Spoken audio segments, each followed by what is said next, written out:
And welcome to the Cardon Zone. My name's Grant Cardone. Today I'm going to be sharing with you the 3 tips to creating massive legacy, indestructible, endless, and infinite wealth that you can pass on to your charities, your children, grandchildren, maybe even their grandchildren. My name's Grant Cardone, and every Friday I come to you to talk about business, career, and finance.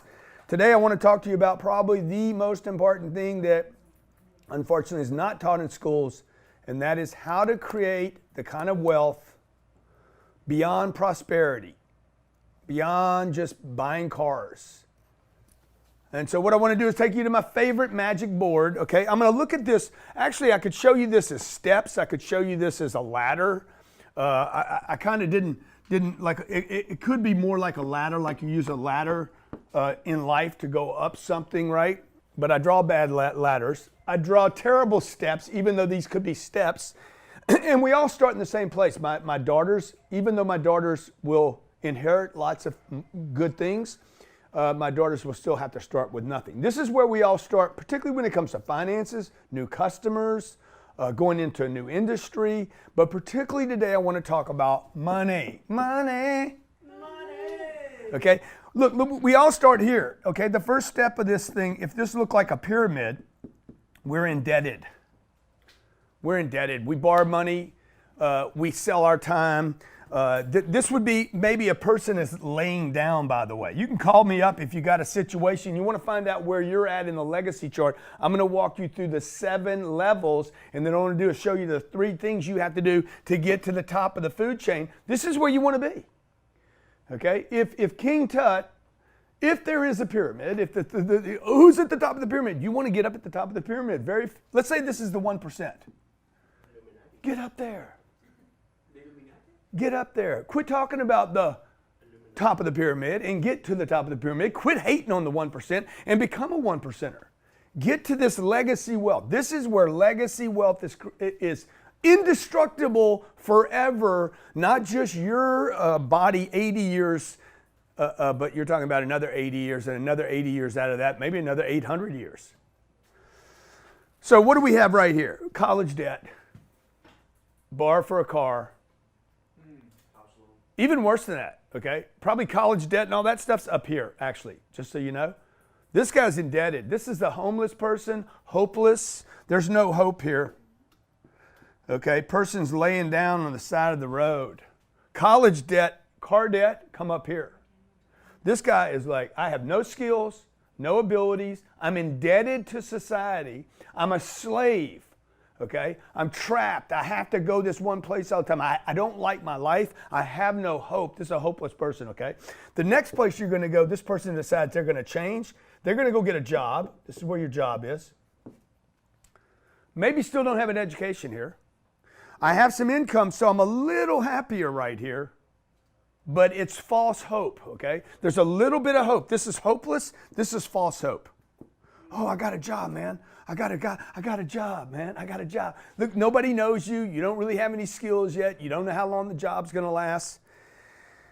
I'm hopeful. I'm excited. I'm a little enthusiastic, but I want you to know this right here. This income is false hope because you're like, how long does the job last? How long does the industry last, by the way? Okay, this person's talking about minimum wage right here. Man, if I could just get my minimum wage, if I could just get another dollar. Everything's false here. Finances, security, health insurance. They're taking care of me. 401ks start existing right here. This is all garbage right here.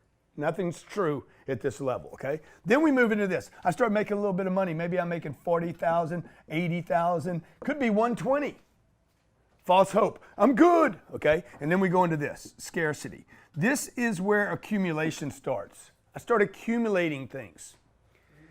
Scarcity. I'm accumulating enough. Why did I get scared here? Here, I had no hope. I'm not scared down here. Here, I have false hope. No, I'm not scared right here. Dude, I'm excited. False hope. Here, I am fearful. I am moving into fear now. So what happens here? Scarcity. I'm making 80 grand a year. Sending my kids to school. I got a couple cars now.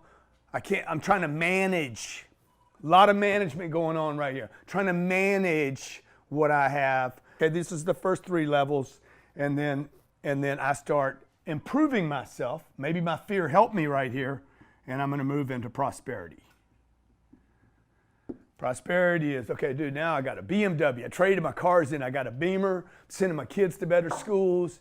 I get to go on a vacation once a year. I'm starting to show off a little bit, okay? This dude's starting to play, man. Got himself a nice belt. Got himself a fake watch. Packing a Techno Marine. Okay, you see these guys, man, they got the big watches, man, but it's $78, but it's big. Prosperity, man. By the way, prosperity can be fake here, okay? This is not affluence yet. This is not abundancy, and this is not legacy wealth, okay? And then we move to affluence. Affluence, new neighborhoods, golf courses, membership, friends are changing, health. You spending money on all kind of dumb stuff now, okay?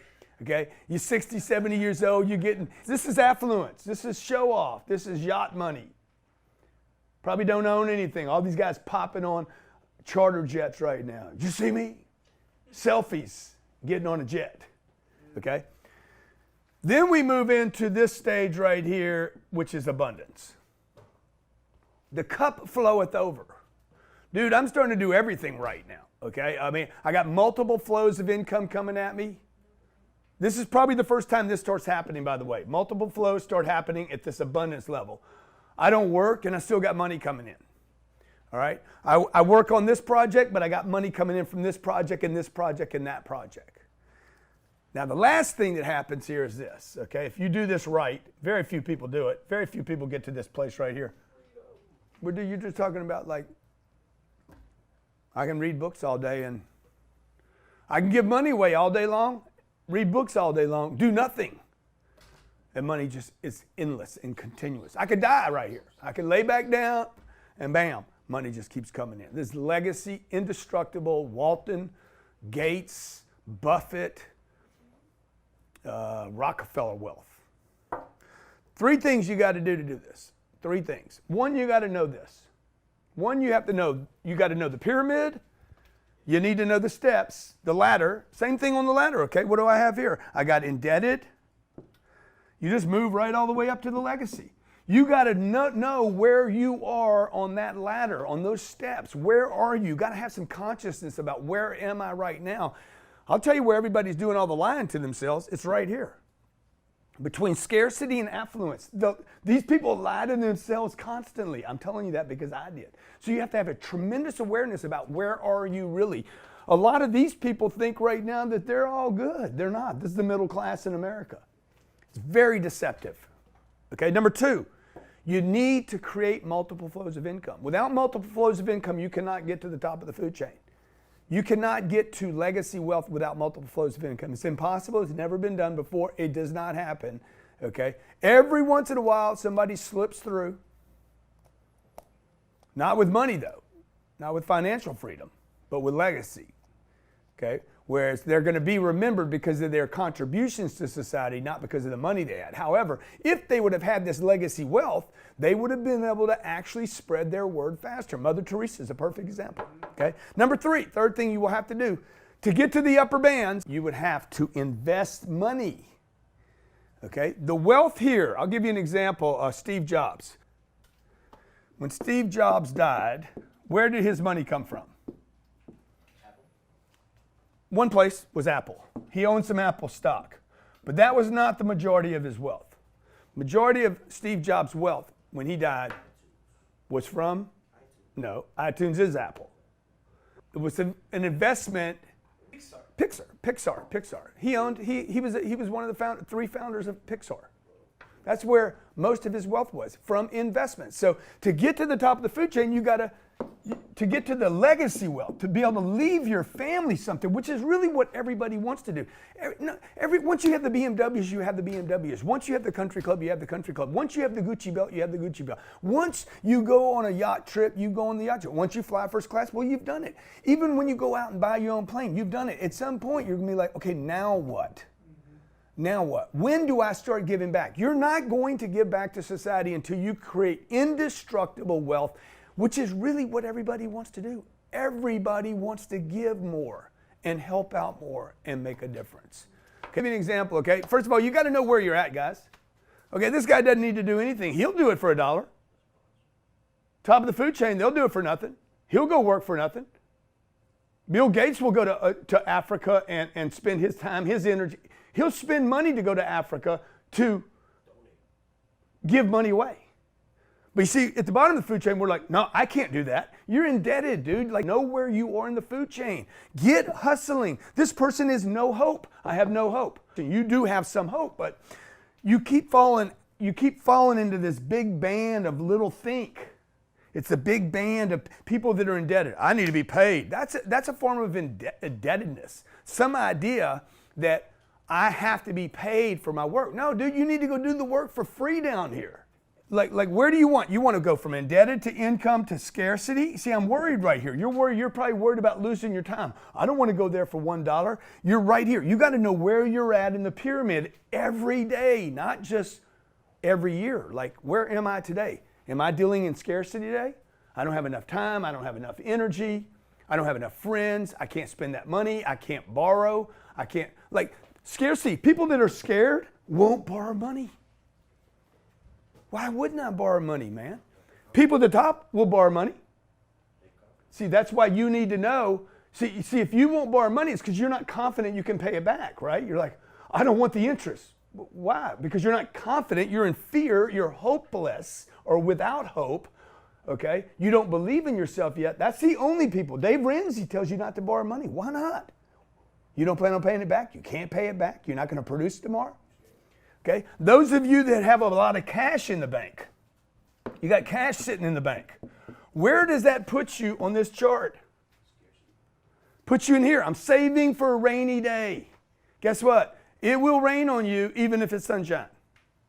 Because you're going to see the rain, dude. You're going to pull in bad stuff. Something is going to happen. I'm saving for an emergency. And you should have some emergency money, but you shouldn't be talking about it all the time. Oh no, I can't fly first class because it's another $400. Why not? Because you can't produce more income, because you're hopeless. You're back down here again. I can't. I need to save for my death, for my retirement.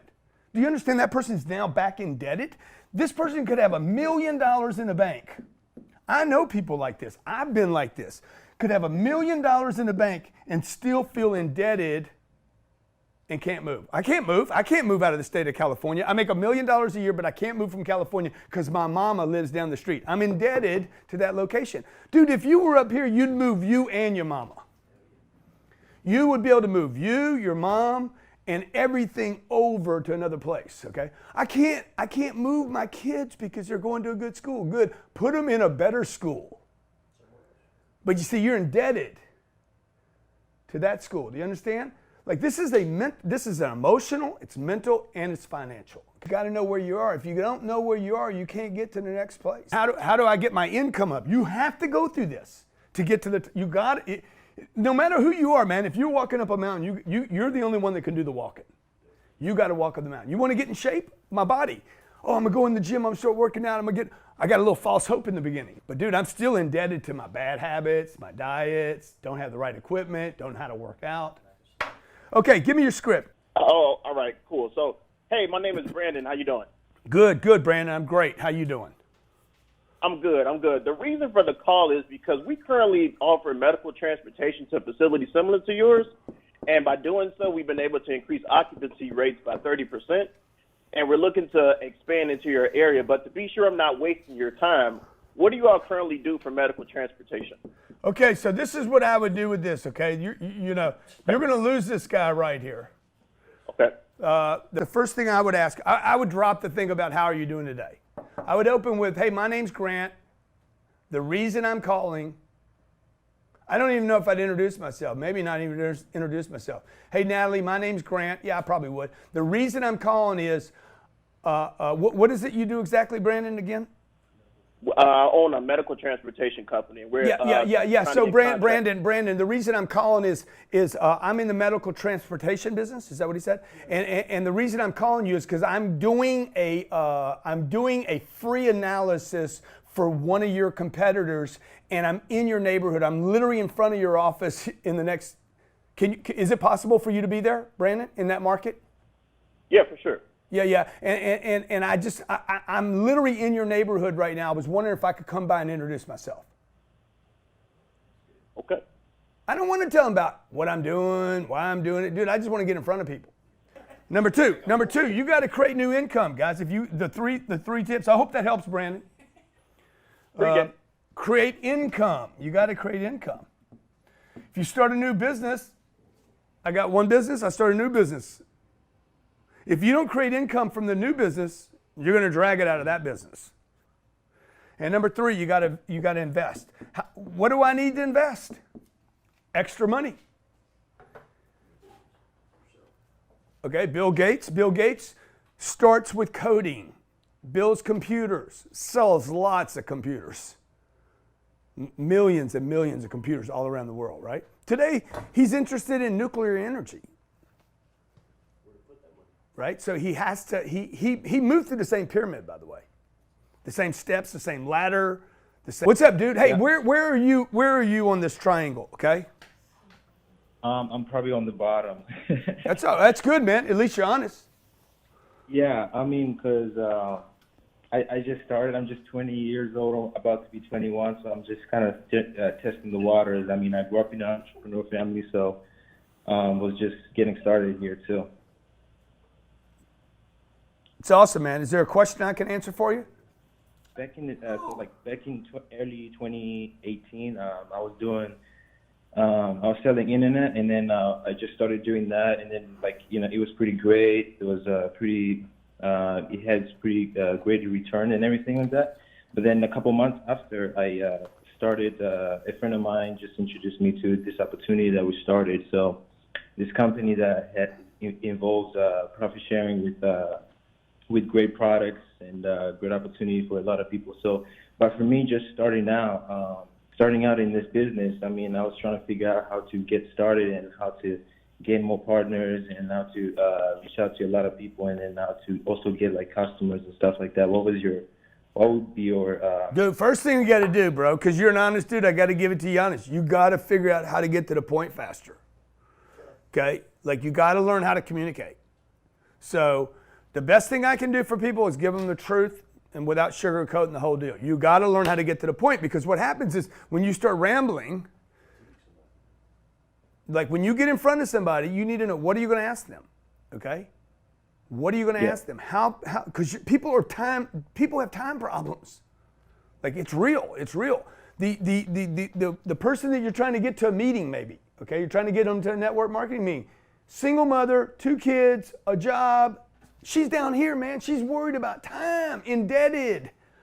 She can't pay for a nanny, so she's got to be home. So when you start saying, hey, can you come to the meeting tonight? You need to get to the point faster. Hey, what if I get you a nanny for the kids, or we bring the kids with us, or I come pick you up and we go to this meeting and create financial freedom for you? That's why I'm calling you. You got to get to the point quicker and have a smile on your face and be relaxed and comfortable.